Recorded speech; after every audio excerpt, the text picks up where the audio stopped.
ఉన్నట్టుగా ఆయనను అనుగ్రహించడు. యోహాను సువార్త 3:16.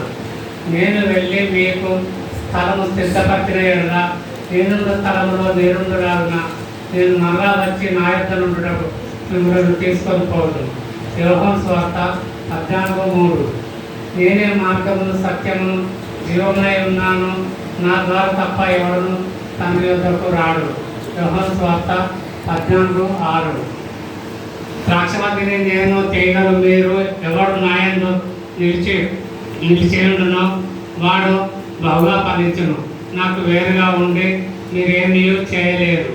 యోహాను సువార్త 15:5.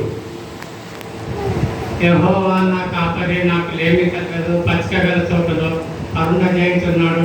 శాంతికరమైన జలములలో నన్ను నడిపించుతున్నాడు.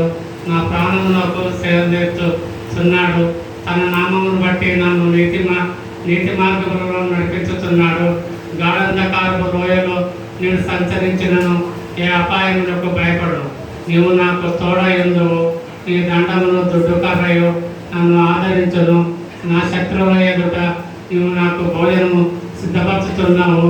నూనెతో నా తల నంటి ఉన్నావు.